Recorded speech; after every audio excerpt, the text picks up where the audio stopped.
and welcome. The last talk ended with a commitment to look at ways we might use to encourage the criminal masqueraders to start behaving lawfully, if only toward those with the courage and conviction to truly stand their ground. During these videos, we've mentioned numerous offences that those oppressing us are committing.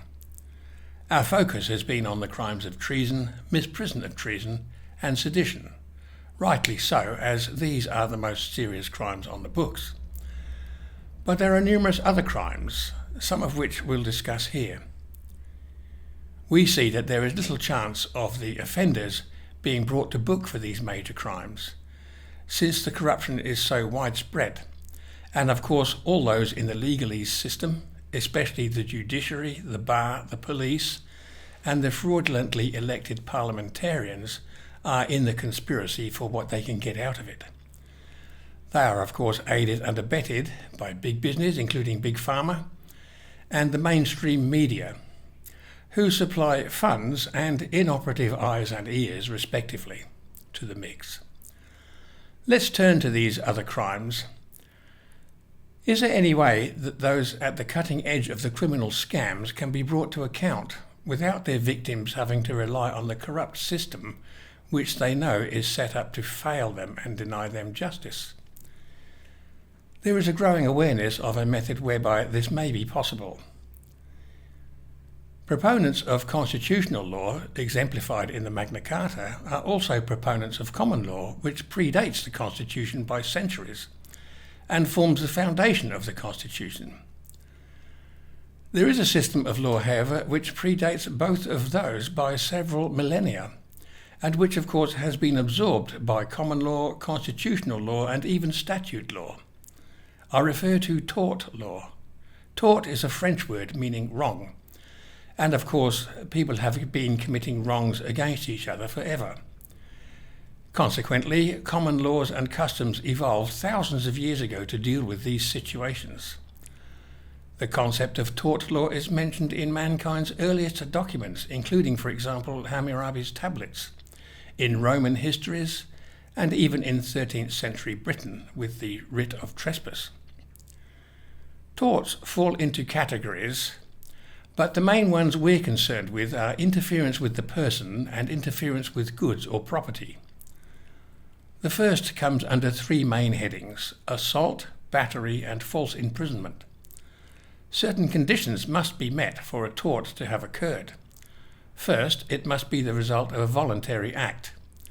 Next, the injurious effect must be immediate, and finally the injury must be intentional or result from recklessness. Looking at these offences separately, we find that assault can be simply a threat. Such things clearly result in psychological damage, causing consternation or fear, otherwise why make the threat? The threat must be explicit, not conditional, and the victim must believe that it can be carried out, not necessarily immediately, but imminently. Battery is offensive physical contact. Normal social touching is okay. False imprisonment is total restraint of the victim in an area defined by the tortfeasor, the offender, for any length of time. Even if the victim is not aware of their imprisonment, it is still a tort. Moving on to interference with goods, the most common of these is our old friend trespass, where the presence of some person or persons on our property interfere with our normal enjoyment of it. There are various types of trespass which for our purposes here don't warrant much coverage. If we're successful with our other aims, we shouldn't have to deal with this problem from alleged government agents very often. Other property torts include conversion and detinue. Conversion refers to intentional acts which fundamentally exclude the plaintiff's possession. Examples would be the unauthorised seizure of goods, for example, by the Australian Border Force or the TGA. Such goods may in turn be passed on to other unauthorised possessors. Other cases would be the unlawful immobilisation of vehicles or their impoundment by agencies which, because of Article 61 for example, have no lawful authority whatsoever to carry out such acts. Detinue is the refusal to return goods to the plaintiff after a demand has been made for their return. This could be committed by a fake government agency, or even a friend or family member who refuses to return something which has been loaned to them. There are various defences which can be tried against these torts. For example, a claim of right, or of lawful authority, which would need to be proved. A tortfeasor may claim that they had consent, or even a case of necessity. Police emergency, code for my car's stuffed, now I need yours.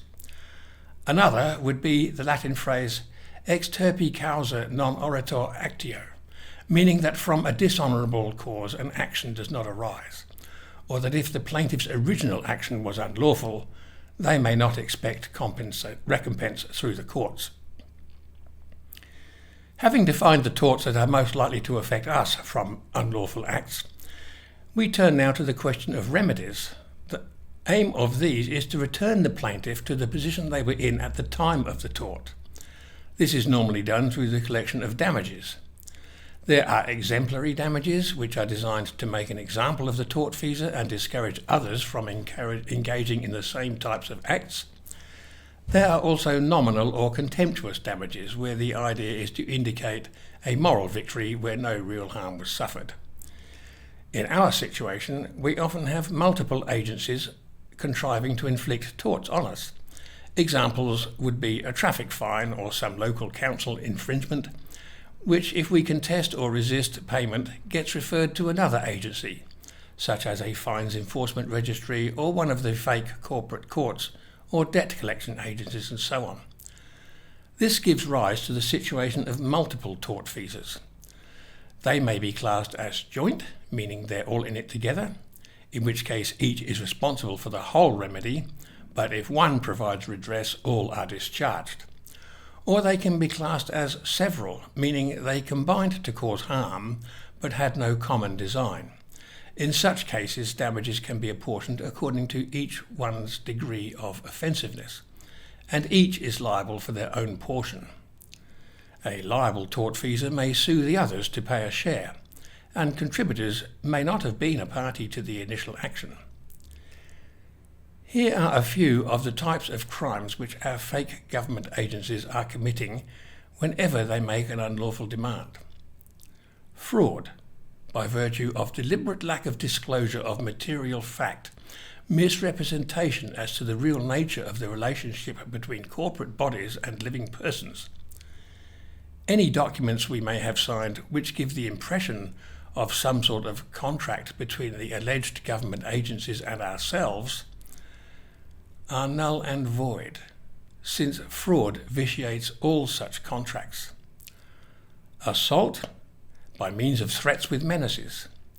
Conspiracy to defraud, conspiracy to extort, theft, misprision of felony, criminal conspiracy, conspiracy against the rights of people, racketeering, intimidation, the list goes on and on. As proponents of Article 61, we don't step into fake corporate courts. So how are we to seek redress for these crimes against us? This is where the commercial lien comes into play. A lien is a hold placed over certain property to ensure redress for wrongs suffered or torts. A very common example would be the commercial lien a motor mechanic has over a vehicle which has been placed with them for service or repairs, etc. The dealer is perfectly entitled to retain possession of the vehicle until they are fully paid for their work. This is based on the maxim in law, a workman is worthy of his hire. Liens are based on several such maxims which have come to be accepted through the ages as indisputable because of self-evident truth. Other examples of the 10 most eternal principles of the law are: all are equal under the law. In law, truth is sovereign. He who leaves the battlefield first loses by default. And of particular importance to us, an unrebutted affidavit becomes the judgment in law, and a lien or claim can only be satisfied by a point-for-point rebuttal, resolution by jury, or payment. Once an affidavit, which must be true in every particular, on penalty of perjury, and consist only of first-hand knowledge of the affiant, has been notarized by a notary public, such as a JP, or a member of certain professions holding a recognised standing in the community who is registered as such as a notary, it stands as a truth in law until or unless it is rebutted. It cannot be set aside by a judge, because the judge cannot have first-hand knowledge of the facts therein. It can only be rebutted by a point-for-point rebuttal under the same conditions as the original affidavit was given, i.e. written by the affiant from first-hand knowledge under penalty of perjury and consisting of nothing but the verifiable truth. Rebuttals must be of substance. Mere gainsaying is not rebuttal. Once the time allocated for rebuttal of the affidavit of his claim has expired, that affidavit becomes the judgment in law. All this is because the commercial lien is a function of common law which overrides statute law. It may then be publicised and people advised that a lien has been placed on the property of the tortfeasors, who may severally be bound by the same lien. This is likely to have a deleterious effect on the tortfeasors' credit standing, their ability to sell property without the proceeds being garnished, and of course their standing in their job, now that a judgment in law has shown their malfeasance in public office, which can carry very heavy criminal penalties quite separate from the lien.